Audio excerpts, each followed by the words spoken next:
पंडित नवल किशोर शर्मा राजकीय स्नातकोत्तर महाविद्यालय दौसा के MCom final year business administration के समस्त विद्यार्थियों का इस वीडियो क्लास में मैं एक बार पुनः स्वागत और अभिनंदन करता हूं।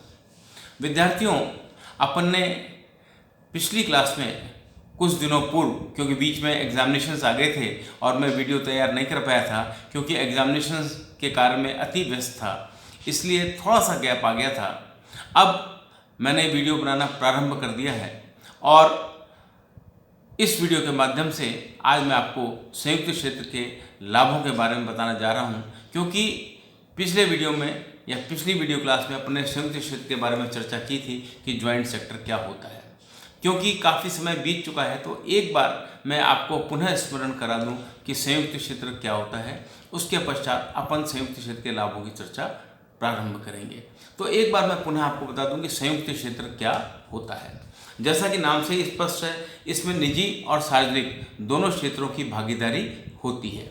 इसमें निजी क्षेत्र और सार्वजनिक क्षेत्र दोनों ही क्षेत्र अपना पैसा लगाते हैं और जहाँ तक इनकी प्रबंध और संचालन की बात है, इनकी प्रबंध और संचालन व्यवस्था एक संचालक मंडल के हाथों में होती है, जिसमें दोनों ही क्षेत्रों के प्रतिनिधि होते हैं। यानी निजी क्षेत्र के प्रबंधक भी और सार्वजनिक क्षेत्र के प्रबंधक भी, सरकारी प्रबंधक भी इसमें होते हैं और संचालक मंडल के माध्यम से इनकी प्रबंध व्यवस्था की जाती है। तो इनको संयुक्त क्षेत्र क्यों कहते हैं, ज्वाइंट सेक्टर क्यों कहते हैं? क्योंकि इनकी पूंजी में भी सरकार और निजी उद्यमियों का हाथ होता है और उनकी प्रबंध एवं संचालन व्यवस्था में भी सरकार एवं निजी उद्यमियों का योगदान होता है। तो इसलिए इसको हम संयुक्त क्षेत्र के नाम से जानते हैं। ऐसे उपक्रमों की प्रबंध व्यवस्था एक सरकारी कंपनी के समकक्ष ही मानी जाती है। तो ये संयुक्त क्षेत्र का अर्थ हुआ। और पिछली क्लास में मैंने आपको ये भी बताया था कि लोक उपक्रम में संयुक्त क्षेत्र के निर्माण की विधियां क्या हैं। 3 विधियां थी, उनकी चर्चा की थी, उनको रिपीट नहीं करेंगे।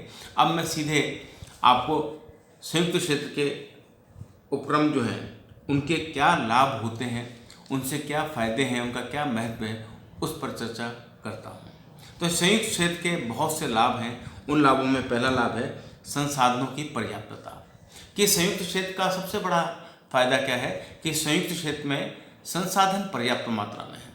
अब संसाधन चाहे वित्तीय हों, चाहे प्रबंधकीय हों और चाहे तकनीकी संसाधन हों। अगर आपके पास प्रचुर मात्रा में वित्तीय साधन है, तकनीकी साधन है या प्रबंधकीय साधन है, तो आप किसी भी क्षेत्र में तरक्की कर सकते हैं, उन्नति कर सकते हैं। अब क्योंकि संयुक्त क्षेत्र में सरकार और निजी उद्यमी दोनों मिलकर उद्यम की स्थापना करते हैं, तो इनके पास संसाधनों की कमी नहीं रहती, चाहे वो प्रबंधकीय संसाधन हो, चाहे वित्तीय संसाधन हो, चाहे तकनीकी संसाधन हो। संयुक्त साधनों के द्वारा सरकार व निजी साथियों के औद्योगिक विकास के लाभ सरलता से जन साधारण तक पहुंचाए जा सकते हैं। जनता भी अपनी वस्तुओं को उपक्रमों में बिना हिचक लगाती है। इस प्रकार साधनों की पर्याप्तता के कारण संयुक्त क्षेत्र बड़े व लाभकारी उपक्रमों की स्थापना कर सकते हैं। दूसरा है सार्वजनिक एवं निजी क्षेत्र के लाभ। अब संयुक्त क्षेत्र की जो उपक्रम होते हैं उसमें सरकार व निजी साथियों की भागीदारी होने के कारण दोनों क्षेत्रों के लाभों को प्राप्त किया जा सकता है। मतलब कि संयुक्त क्षेत्र में क्या होता है कि सार्वजनिक और निजी क्षेत्र दोनों के लाभों को प्राप्त किया जा सकता है, क्योंकि दोनों क्षेत्रों की भागीदारी होती है। अब जहाँ तक सरकार का सवाल है तो सरकार के पास वित्तीय संसाधन प्रचुर मात्रा में होते हैं और निजी क्षेत्र के पास प्रबंधकीय एवं तकनीकी ज्ञान होता है। तो निजी क्षेत्र के प्रबंधकीय ज्ञान का फायदा उठाया जा सकता है, सरकार के वित्तीय साधनों का फायदा उठाया जा सकता है और दोनों के संसाधनों को प्रयोग में लाकर उपक्रम का विकास किया जा सकता है। तो निजी और सार्वजनिक क्षेत्र के लाभों को प्राप्त किया जा सकता है संयुक्त क्षेत्र के उपक्रमों के द्वारा। तीसरा है नए साहसियों को प्रोत्साहन। नए साहसी का मतलब ये है कि वे साहसी जो किसी औद्योगिक उपक्रम की स्थापना करने की इच्छा रखते हैं या इच्छुक हैं। अब नए साहसी वो हैं जिनके पास हो सकता है पर्याप्त तकनीकी ज्ञान हो, पर्याप्त प्रबंधकीय कौशल हो, लेकिन वित्तीय सुविधाएं ना हो। हर एक आदमी के पास पैसा नहीं होता। कई व्यक्ति इस प्रकार के हैं जिनके पास वित्त की कमी है, पैसे की कमी है, लेकिन तकनीकी रूप से सक्षम है, प्रबंधकीय कुशलता उनके पास है। तो ऐसे व्यक्ति जिनके पास पैसे की कमी है लेकिन प्रबंधकीय कौशल की कोई कमी नहीं है, जिनके पास तकनीकी ज्ञान बहुत है, उन साथियों को प्रोत्साहन मिलता है संयुक्त क्षेत्र में, क्योंकि सरकार उनको पूंजी उपलब्ध करा देती है, तकनीकी ज्ञान उनके पास है, प्रबंधकीय कौशल उनके पास है, सरकार पैसा उपलब्ध करा देती है, तो नए साथियों को उद्योग धंधा स्थापित करने में आसानी होती है और मदद मिलती है। तो तीसरा फायदा ये हुआ कि नए साथियों को प्रोत्साहन मिलता है संयुक्त क्षेत्र के माध्यम से।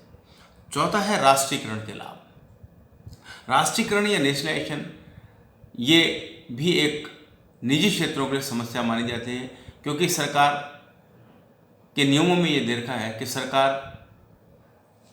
गवर्नमेंट हित में, सरकार देश हित में किसी भी उद्योग का राष्ट्रीयकरण कर सकती है, नेशनलाइजेशन कर सकती है। हमारे देश में पहले बहुत से प्राइवेट बैंक्स थे, आप सभी जानते हैं, लेकिन राष्ट्र हित में, देश हित में सरकार ने उनका अधिग्रहण किया और उनको नेशनलाइज कर दिया, अपने अंडर में ले लिया, अधिकृत कर लिया। तो राष्ट्रीयकरण के अपने कुछ लाभ होते हैं। अब संयुक्त क्षेत्रों के विकास से सरकार को राष्ट्रीयकरण का मार्ग नहीं अपनाना पड़ता। क्यों नहीं अपनाना पड़ता? क्योंकि उद्योग के विकास और विस्तार पर सरकार का स्वतः ही नियंत्रण होता है, क्योंकि सरकारी पूंजी लगी है और सरकार के प्रबंध के नुमाइंदे भी उसमें शामिल हैं। तो ऐसी स्थिति में राष्ट्रीयकरण उद्योगों का नहीं करना पड़ता और सरकार स्वतः ही इन पर अपना नियंत्रण स्थापित कर लेती है। पांचवा फायदा है प्रबंध विकास में सहायक। अब जहाँ तक प्रबंध व्यवस्था का सवाल है, जैसा कि मैं पहले ही कह चुका हूँ कि लोक उपक्रमों या संयुक्त क्षेत्र के जो उपक्रम हैं, इनकी जो प्रबंध व्यवस्था है वो किस प्रकार की है? एक संचालक मंडल के द्वारा इनका प्रबंध किया जाता है। संयुक्त उपक्रमों में क्या होता है ज्वाइंट सेक्टर में, कि एक संचालक मंडल, बोर्ड ऑफ डायरेक्टर्स के द्वारा इनका प्रबंध व संचालन किया जाता है। और बोर्ड ऑफ जो डायरेक्टर्स होते हैं या संचालक मंडल में सरकार क्या करती है, निजी क्षेत्र के पेशेवर व्यक्तियों को ले लेती है जो कि प्रोफेशनल मैनेजर्स हैं। वो प्रोफेशनल मैनेजर्स इन उद्योगों का संचालन करते हैं और धीरे धीरे सरकार की क्षेत्र के जो प्रबंधक होते हैं वो इनके सानिध्य में काम करने लगते हैं। जब वो इनके सानिध्य में काम करते हैं, पेशेवर प्रबंधकों के सानिध्य में काम करते हैं, तो धीरे धीरे उनमें भी प्रबंधकीय क्षमता विकसित होती है, मैनेजरियल स्किल्स विकसित होती हैं और वे भी काफ़ी कार्यकुशल हो जाते हैं। तो इनकी जो प्रबंध व्यवस्था है उसको विकसित करने में भी संयुक्त क्षेत्र का बड़ा योगदान है। नेक्स्ट है धन के केंद्रीकरण पर रोक।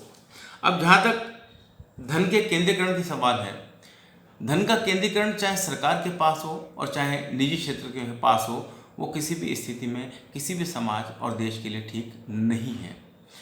संयुक्त उपक्रमों में क्या होता है कि निजी उद्यमी अपनी पूंजी लगाते हैं, सरकार भी अपनी पूंजी लगाती है और जो भी इनके द्वारा लाभ कमाए जाते हैं उन लाभों को जनता के कल्याणकारी कार्यों के लिए खर्च किया जाता है।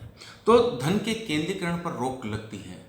अगर निजी क्षेत्र के उद्यमी होते हैं तो क्या होता है कि सारा का सारा पैसा वो लगाते हैं और सारा का सारा लाभ पर भी उनका अधिकार होता है, और जब सारा लाभ पर उनका अधिकार होता है तो यानी आर्थिक सत्ता का या धन का केंद्रीकरण होता है, क्योंकि इसमें दोनों क्षेत्रों की भागीदारी है, सरकार भी भागीदारी है और निजी क्षेत्र की भागीदारी है।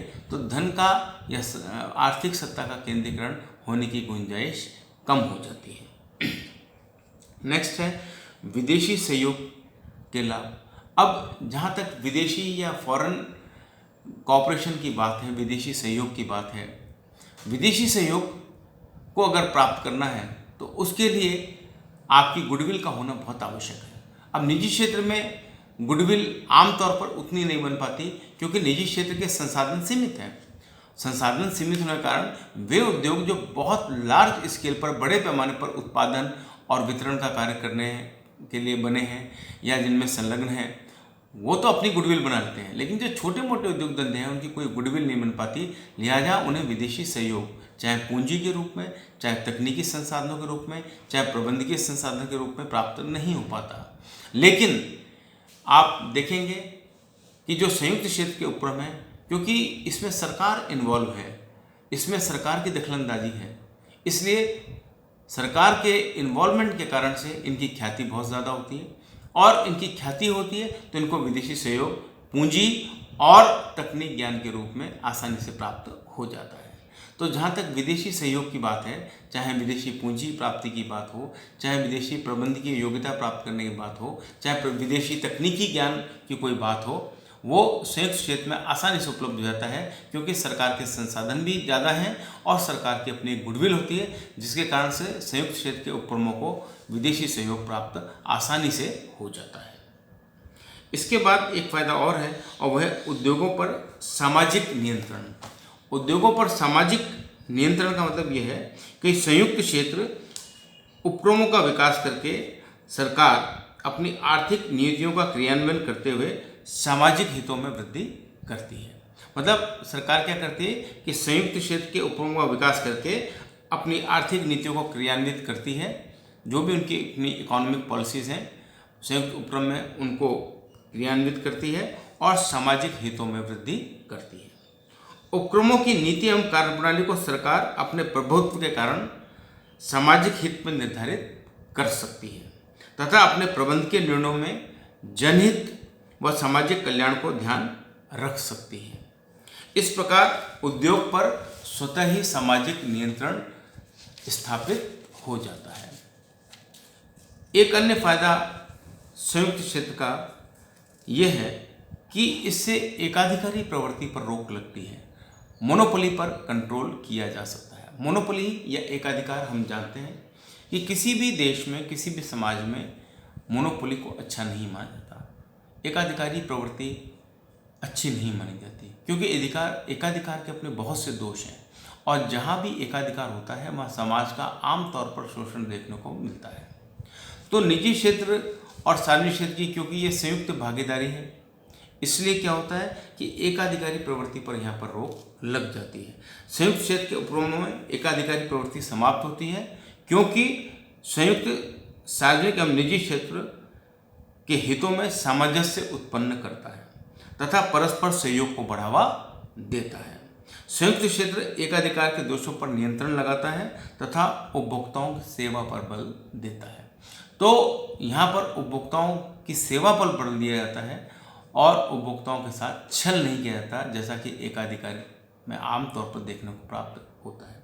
तो इसका एक महत्व ये भी है कि एकाधिकार की प्रवृत्ति पर रोक लगती है संयुक्त क्षेत्र के माध्यम से।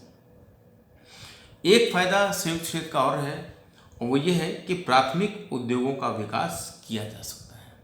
प्राथमिक उद्योग मतलब प्राइमरी इंडस्ट्रीज का विकास किया जा सकता है। जहाँ तक प्राथमिक उद्योगों का सवाल है, संयुक्त क्षेत्र के कारण प्राथमिक क्षेत्र के उद्योगों को बहुत बल मिला है, प्रोत्साहन मिला है। निजी क्षेत्र के साथियों के लिए प्राथमिक उद्योगों की स्थापना करना आमतौर पर संभव नहीं होता। आमतौर पर संभव क्यों नहीं होता?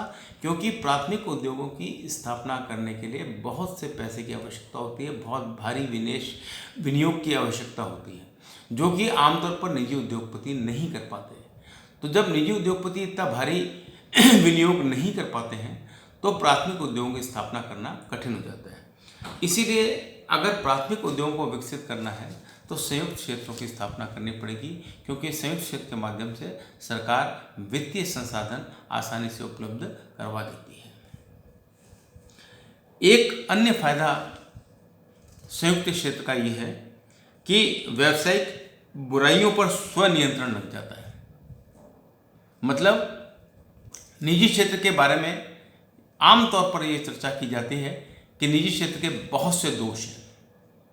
अब बहुत से दोष हैं तो जैसे आमतौर पर हम निजी क्षेत्र के बारे में सुनते हैं कि वहाँ पर जमाखोरी की प्रवृत्ति पाई जाती है, मिलावट की प्रवृत्ति पाई जाती है, उपभोक्ताओं के हितों की अवहेलना होती है, उपभोक्ताओं के हितों को ध्यान में नहीं रखा जाता है, कर चोरी की बातें आती हैं, श्रमिकों के शोषण की बातें आती हैं, अनुज्ञा पत्रों के दुरुपयोग की बात आती है कि आपको जिस चीज़ के लिए अनुज्ञा पत्र जारी किया आप उसका दुरुपयोग करते हैं, कच्चे माल पर बाजार के नियंत्रण की बातें उठती हैं, जनहित के विरुद्ध आचरण इत्यादि के आरोप लगाए जाते हैं।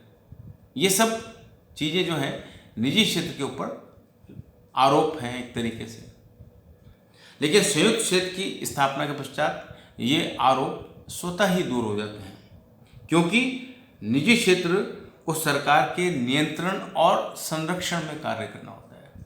मतलब संयुक्त क्षेत्र में क्या करते हैं कि निजी क्षेत्र तो होता है, लेकिन निजी क्षेत्र सरकारी नियंत्रण और सरकारी संरक्षण में काम करते हैं।